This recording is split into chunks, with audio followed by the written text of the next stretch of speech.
नमस्कार मंडळी, नागपंचमी आहे आणि नागपंचमीसाठी स्पेशल अशी महाराष्ट्राची पारंपरिक आणि सगळ्यांना आवडणारी पातोळी. पान उघडल्याबरोबर जो नारळ गुळाचा आणि पानांचा सुवास येतो ना, तोच या रेसिपीची मजा आहे. तर चला सुरुवात करूयात. अगदी ओठाने खाता येणारी आणि ओलं नारळ नसेल तरीसुद्धा बनवता येणारी आजची ही पातोळ्याची रेसिपी. सुरुवात करूयात रेसिपीला. त्यासाठी घेतलेलं आहे साहित्य. 1 वाटी गूळ घेतला आहे, त्याच वाटीने 1 वाटी सुका खोबऱ्याचा कीस, 2 वाटी तांदळाचं पीठ, ड्रायफ्रूट्स, त्याचबरोबर थोडंसं दूध, तूप आणि वेलची पूड. चला तर सर्वप्रथम सारण बनवून घ्यायचं आहे. पण त्यासाठी जे ओलं नारळ आपल्याकडं नाही, त्यामुळे आपण इथे सुका खोबऱ्याचा कीस घेतला आहे. त्यासाठी अर्धी वाटी दूध आपण त्या खोबऱ्यामध्ये टाकून एक 10 मिनिटे ठेवून द्यायचे, जेणेकरून आपलं खोबर जे आहे ते मऊ होईल. चला तोपर्यंत आपण उकड काढून घेऊया तांदळाची. 2 वाट्या पाणी आपण इथे टाकलेलं आहे, म्हणजे तांदळाच्या पिठाच्या बरोबर आपण इथे पाणी घेतलेलं आहे. त्यामध्ये थोडंसं तूप आणि मीठ टाकून त्याला उकळी आली की पीठ टाकून व्यवस्थित असं त्याला आपल्याला हटवून घ्यायचं आहे. इथे हटून झाल्यानंतर साधारण 5 ते 10 मिनिटे बारीक गॅसवर आपल्याला त्याला वाफवून घ्यायचे, जेणेकरून पीठ जे आहे ते आतपर्यंत शिजावं. 10 मिनिटे आपण इथे त्याला बारीक गॅसवर वाफवून घेतलं आहे. आता गॅस बंद करून घेतलेला आहे. तोपर्यंत आपल्याला पातोळीसाठी लागणारं सारण बनवून घ्यायचं आहे. 1 वाटी गूळ तुपामध्ये आपण टाकून त्याला मेल्ट करून घेतलेलं आहे. आता त्यामध्ये जे आपण खोबऱ्याचं सारण बनवलेलं होतं तेही त्यामध्ये टाकून घ्यायचं आहे आणि त्यालाही यासोबत व्यवस्थित असं आपल्याला मिक्स करून घ्यायचे.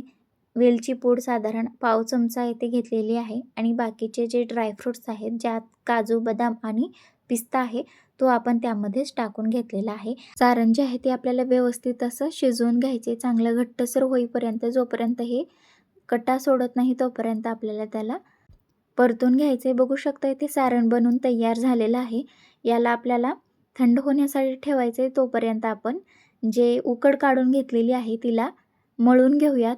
आता इथे एक महत्त्वाची टिप म्हणजे पीठ हलकंसं थंड झालं की त्याला आपल्याला तांब्याने व्यवस्थित असं मळून घ्यायचे, जेणेकरून त्यामध्ये जे गाठी वगैरे असतील त्या व्यवस्थित हे होतील आणि हातालासुद्धा पोळणार नाही. नंतर मग थोडं थोडं पाणी टाकून आपल्याला एकदम सॉफ्ट असा त्याचा डो बनवून घ्यायचा आहे. अगदीच सैल नाही आणि अगदीच गच्च नाही, एकदम हे बघू शकता लोण्यासारखा त्याचा डो जो आहे तो आपल्याला बनवून घ्यायचा आहे. पाणी लागेल तसंच वापरायचं आहे, एकदम पाणी ओतायचं नाही.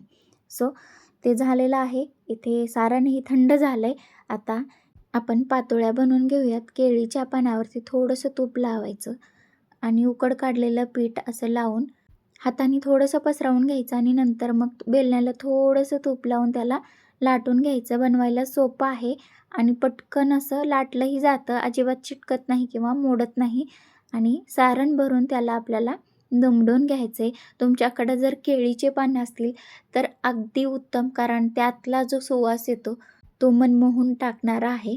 चला इथे पातोळ्या बनवून झालेल्या आहेत. तिथे आपण भांडं जे आहे ते प्रीहीट व्हायला ठेवलेलं होतं. खाली पाणी टाकून त्यावर चाळणी ठेवून घेतली आणि त्यामध्ये जे आपण पातोळ्या बनवून घेतलेल्या आहेत ते त्यामध्ये ठेवायच्यात आणि साधारण 10 मिनिटे आपल्याला त्याची उकड काढून घ्यायची आहे. जास्त वेळसुद्धा उकड काढायची नाही. जर जास्त वेळ उकड काढली तर आपल्या पातोळ्या ज्या आहेत त्या कडक होतात आणि खातेवेळेस त्या वाताड झाल्यासारख्या लागतात. सो अशा पद्धतीने आपल्या ह्या पातोळ्या बनवून तयार होतात.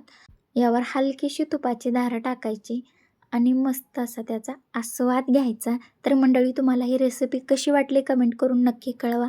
नवीन असाल सबस्क्राईब करा. शेवटपर्यंत व्हिडिओ बघितल्याबद्दल धन्यवाद. भेटूयात पुढच्याच अशा पारंपरिक रेसिपीसहित पुढच्या व्हिडिओत. धन्यवाद.